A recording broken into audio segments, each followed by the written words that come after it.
চিন্তা করবেন না, এই সময়গুলো কেটে যাবে। যখন এই জুলুম চূড়ান্ত মাত্রায় উঠবে তখন আল্লাহ রাব্বুল আলামিন মুসলিমদের মধ্যে একজন ইমামকে পাঠাবেন, তার নাম মুহাম্মদ। কি নাম? মুহাম্মদ। তাকে মানুষ বলবে আল মাহদি, এটা তার টাইটেল। মাহদি তার নাম নয়, তার নাম হচ্ছে মুহাম্মদ। তার বাবার নাম হবে আব্দুল্লাহ, তার মায়ের নাম হবে আমিনা, ঠিক নবী সাল্লাল্লাহু আলাইহি ওয়াসাল্লামের মতোই। এবং তিনি মুহাম্মদ সাল্লাল্লাহু আলাইহি ওয়াসাল্লামের বংশধরদের মধ্যেই হবেন।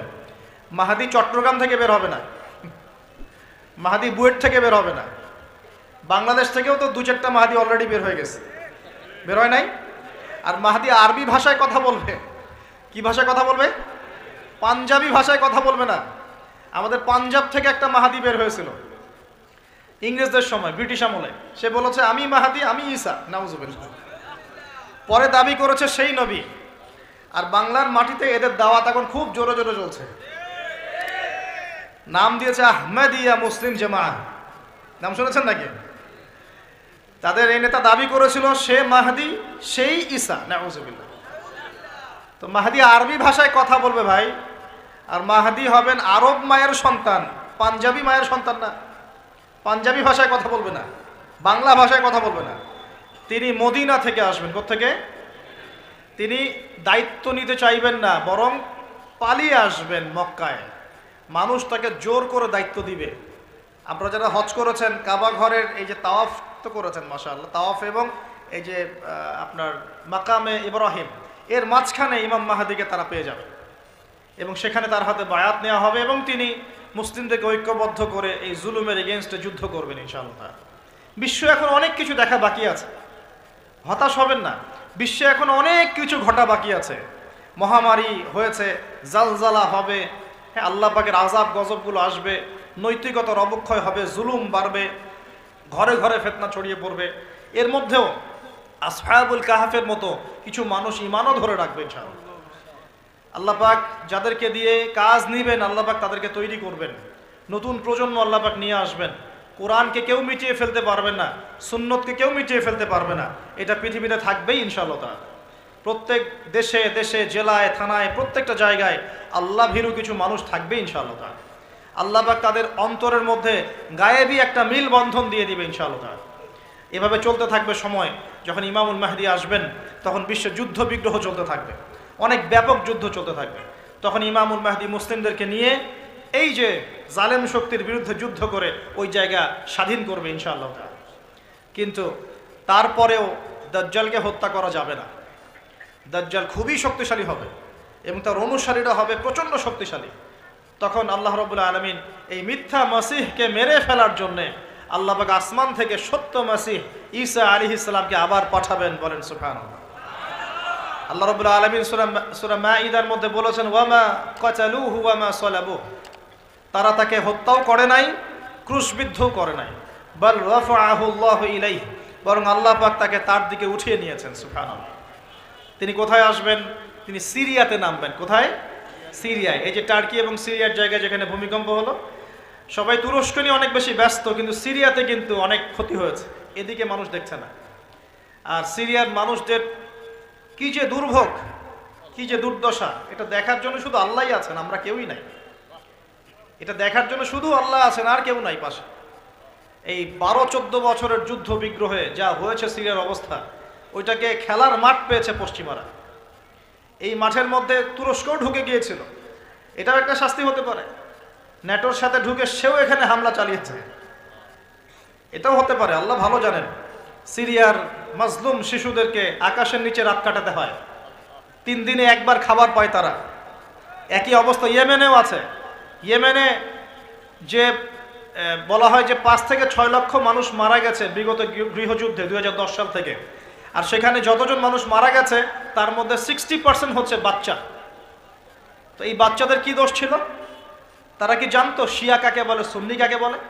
তারা কি জানে দুনিয়া কি, আখেরাত কি? তারা কি জানে কোনটা হক কোনটা বাতিল? তারা তো জানে যে মায়ের বুকের দুধ খেতে হয়, দুধের বাচ্চাগুলো দুধ পায় না, মায়েরা দুধ দিতে পারে না, খাবার নাই, দুর্ভিক্ষ। এই সংকটের জন্য কে দায়ী? আল্লাহ না মানুষ? কে দায়ী? যাহারাল ফাসাদু ফিল বাররি ওয়াল বাহরি বিমা কাসাবাত আইদিন নাস। আল্লাহ পাক বলছেন জলে স্থলে যে বিপর্যয়গুলো ছড়িয়ে পড়েছে এগুলো মানুষের হাতের কামাই। কার হাতের কামাই? মানুষের হাতের কামাই। একই অবস্থা ইরাকেও ছিল, মনে আছে? সাদ্দাম হোসেনের কাছে পারমাণবিক অস্ত্র আছে বলে কত নাকি করা হলো, করে লক্ষ লক্ষ মানুষকে মেরে ফেলা হলো। পরে বলল আমরা সরি, আসলে সেখানে কোনো অস্ত্র ছিল না। We are sorry for that. তারা বলে দিল আমরা এর জন্য সরি। ব্যাস, লক্ষ লক্ষ মানুষের রক্তের ঋণ শোধ হয়ে গেল। আবু গারিব নামে একটা কারাগার ছিল, এখনো আছে। ওই কারাগারের মধ্যে মুসলিমদেরকে ঢুকিয়ে যে নির্মম নির্যাতন করা হতো আপনারা জানেন না। পাকিস্তানের একজন ডক্টর মহিলা, ওই যে উনি নিউরো মেডিসিন ডক্টর আফিয়া, উনাকে মনে হয় 10 থেকে 12 বছর ধরে ওখানে নির্যাতন করা হয়েছে। আপনার বোনকে যদি একবার কেউ খারাপ নজরে তাকায় আপনার কেমন মনে হয়? আপনার মায়ের দিকে যদি কেউ একবার খারাপ নজরে তাকায়, একটা খারাপ মন্তব্য করে, আপনার কি মনে হয়? আপনার স্ত্রীকে যদি কেউ একটু গায়ে টাচ করে চলে যায়, শ্লীলতাহানি করে, টিস করে, আপনার কি মনে হবে? এরকম লক্ষ লক্ষ বোনদেরকে আমাদেরকে এরকম ধর্ষণ করা হয়েছে দিনের পর দিন। গ্যাং রেপ বলে, গ্যাং রেপ মানে একসাথে 10 জন 12 জন মিলে আমাদের বোনদেরকে ধর্ষণ করেছে। মুসলিমরা তো বললাম না, মুসলিমরা পড়ে আছে ওঠেন বসেন নিয়ে, মজা ট্রল এগুলো নিয়ে। সারা বিশ্বে যা হচ্ছে মুসলিমদের সাথে, যদি আমরা সত্যি জানতাম শান্তিতে ঘুমাতেই পারতাম না, আমাদের ঘুম উড়ে যেত চোখ থেকে। বেশি বললেও সমস্যা, বেশি করলেও সমস্যা, কাকেই বলবো, কে বা বুঝবে? দেখা যায় এমন অনেক সময় হয়েছে, অনেক ভালো ভালো নেতা সমাজে এসেছে, আসার পরে জনগণকে বুঝিয়েছে, জনগণ বলেছে ঠিক আমরা তোমার সাথে আছি। যেই সেই নেতার উপর কোনো বিপদ এসেছে, জনগণ নাই, কাকে নিয়ে কি করবেন আপনি? কার সামনেই বা কি বলবো? আমাদের প্রত্যেকটা জেলা বলেন, থানা বলেন, দেশ বলেন, আনাচে কানাচে নিবেদিত প্রাণ মুসলিম ভাই তৈরি করতে হবে, যারা কাজের মানুষ, ঝোঁকে চলে না, আবেগে চলে না, ইস্যু পাগল না, আবেগে চলে না, কাজের অ্যাক্টিভ কিছু মানুষ দরকার, যারা শিক্ষিত, এডুকেটেড, যারা পরিস্থিতি বোঝে, যারা হিকমা বোঝে, যারা নিবেদিত প্রাণ, যারা অর্থ কোরবানি করার মানসিকতা রাখে, শিক্ষা প্রতিষ্ঠান গড়ে তোলে, সোশ্যাল ওয়ার্ক করে, একটা জনসংযোগ যারা গঠন করতে পারে, এমন কিছু মানুষ আর নেতা আল্লাহ আমাদেরকে দান করুন বলে আমি। এভাবে একদিনের মাহফিল বলেন আর ওই ইস্যু পাগল কোন ইস্যু নিয়ে লাফালাফি করে উম্মার বিজয় হবে না। আমাদের সবাইকে যার যার জায়গা থেকে কনস্ট্রাকটিভ কাজ করতে হবে, সবাইকে এফোর্ট দিতে হবে। শুধু একজন দায়ীর দায়িত্ব না, একজন আলেমের দায়িত্ব না, আপনারও দায়িত্ব আছে। তো নবী সাল্লাল্লাহু আলাইহি ওয়াসাল্লাম বলেছিলেন অনেক দিন আগেই, প্রায় 1400 বছর আগে, ওয়াশুরিবাতিল খুমর, বেশি বেশি মাদক দ্রব্য সেবন করা হবে, ওয়াযহরাতিল কায়নাত ওয়াল মাআজিফ, এবং প্রচুর নর্তকী গায়িকার প্রচলন ঘটবে। ঘটেছে কিনা? ওয়াল মাআজিফ, এবং বাদ্যযন্ত্রের প্রচলন বেড়ে যাবে। বেড়েছে কিনা? নবীজি অন্য হাদিসে বলেছেন লা ইয়াশরাবান্নান নাস মিন হাযিহিল উম্মাল খামর ইউসাম্মুনাহা বিগাইরি ইসমিহা। এই উম্মতের এক অংশের মানুষ মাদকদ্রব্য সেবন করবে, কিন্তু তার নাম রাখবে ভিন্ন। মাদককে মাদক বলবে না, ভিন্ন নামে সম্বোধন করবে। নবীজি বলছেন ইউজাফু আলা রুউসিহিমুল মাআজিফ, মানুষের মাথার উপরে, মাথার কাছে বাদ্যযন্ত্র বাজতে থাকবে। এর ব্যাখ্যা আমরা বুঝতে পারতাম না, এখন বুঝতে পারি। মানুষের মাথার কাছে, কানের ভিতরে কেমন করে বাদ্যযন্ত্র বাজতে পারে? কিভাবে বাজতে পারে? ইয়ারফোন, ব্লুটুথ, সবার কানে কানে, সবাই গান শুনছে, নাউজুবিল্লাহ। বাদ্যযন্ত্র কানের ভিতরে না? নবীজি 1400 বছর আগে বলে গেছেন ইউজাফু আলা রুউসিহিম বিল মাআজিফ, মাথার উপরে, এখানে কানের কাছে, মাথার উপরে বাদ্যযন্ত্র বাজতে থাকবে। নবীজি বলছেন ওয়াযহরাতিল কায়নাত, এই যে গায়িকা নর্তকীদের সংখ্যা বাড়তে থাকবে।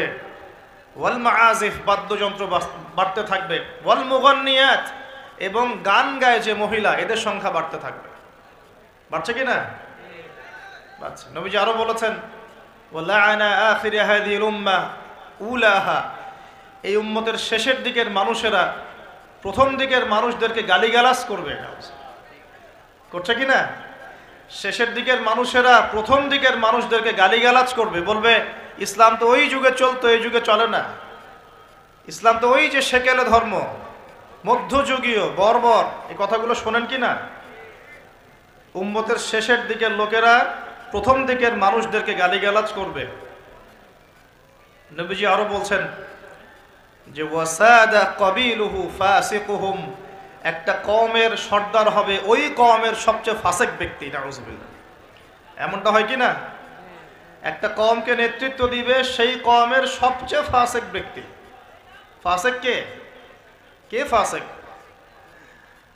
আল্লাহ পাক ইবলিস সম্পর্কে বলছেন যে ইবলিস আদমকে সিজদা করলো না, সূরা কাহাফের মধ্যে। ওয়াইজ কুলনা লিল মালাইকাতি ইসজুদু লিআদম ফাসাজাদু ইল্লা ইবলিস, আমি যখন ফেরেশতাদেরকে বললাম যে আদমকে সিজদা করো, সবাই সিজদা করলো, ইবলিস করলো না।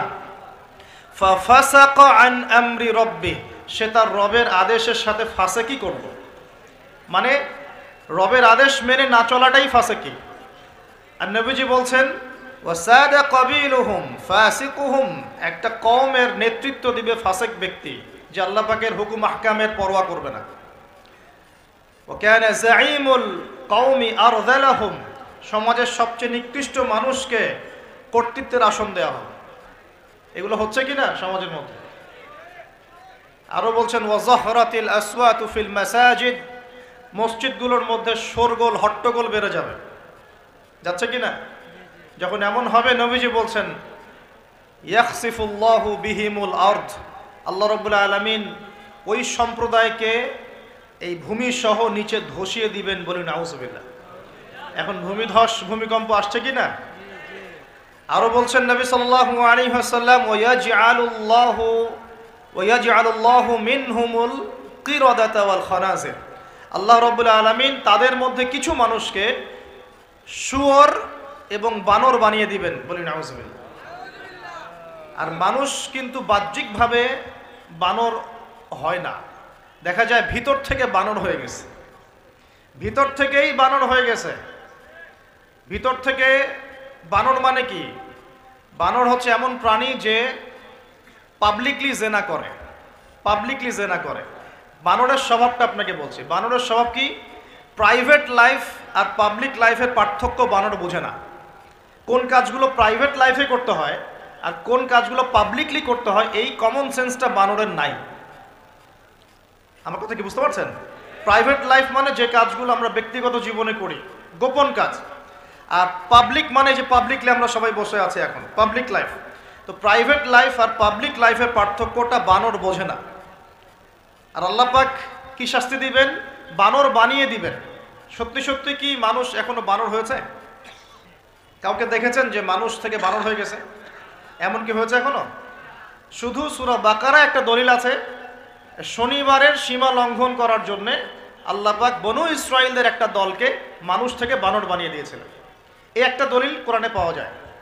এই উম্মতের মধ্যে কখনো শুনেছেন উম্মতে মুহাম্মাদির কোনো ব্যক্তি মানুষ থেকে বানর হয়ে গেছে?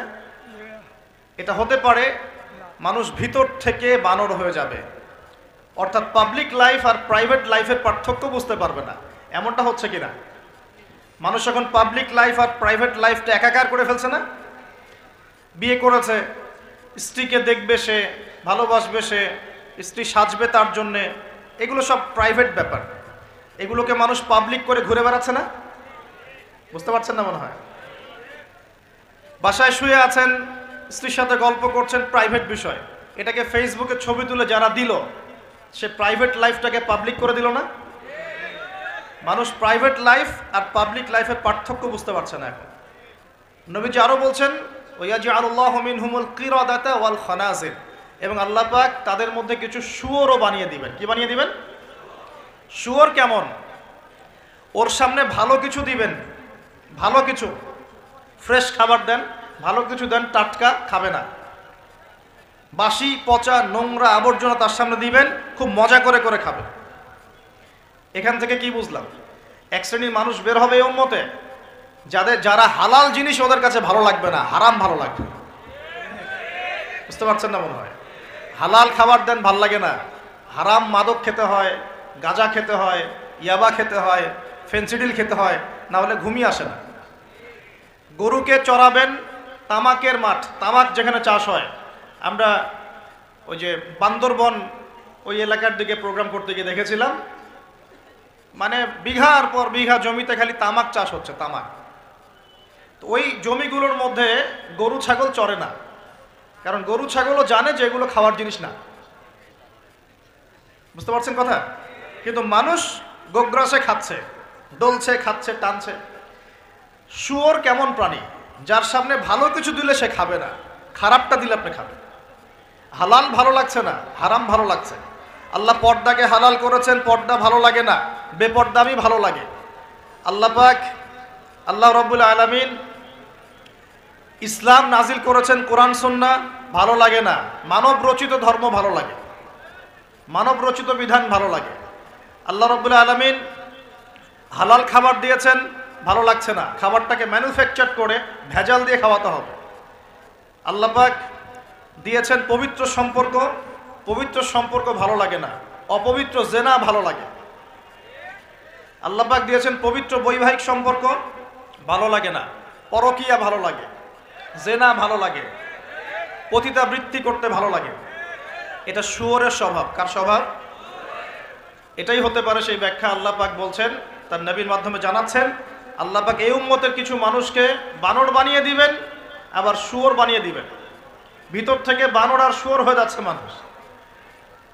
আর এখন এগুলোই শেখানো হয় যে আমাদের পূর্বপুরুষকে নাকি মানব থেকে তৈরি করা হয়েছে। এই আকীদায় যে বিশ্বাস করে সে স্পষ্ট কাফের। যে এরকম কোন আকীদায় বিশ্বাস করবে সে স্পষ্ট কাফের, এবং তাকে কেউ কাফের মনে না করলেও সে কাফের। এখানে বড় বড় অনেক ওলামায়ে কেরাম আছেন, আমি আসলে তাদের সামনে কথা বলতে লজ্জা বোধ করছি। আপনারা তাদের কাছ থেকে ফতোয়া জিজ্ঞাসা করেন।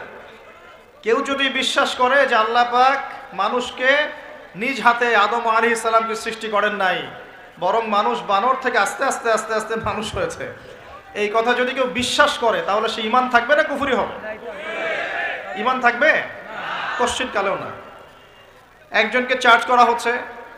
অবশ্যই এখানে একটা বিষয় আছে, এটা হয়তো সবাই ধরতে পারছে না।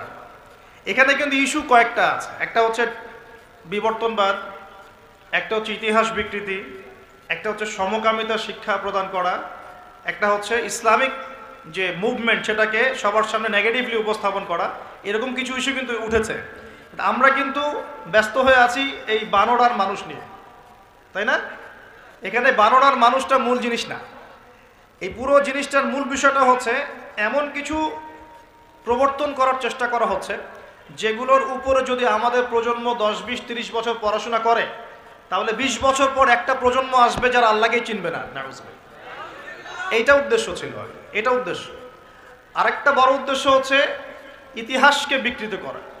খেয়াল করে দেখবেন ফরায়েজি আন্দোলন, হাজী মোহাম্মদ শরীয়তুল্লাহ, তিতুমির, এই যে ইংরেজ বিরোধী বিপ্লবে যারা সর্বোচ্চ নেতৃত্ব দিয়েছিলেন আলহামদুলিল্লাহ, তাদের নামগুলো আস্তে আস্তে আস্তে আস্তে কিন্তু মুছে ফেলার চেষ্টা করা হচ্ছে।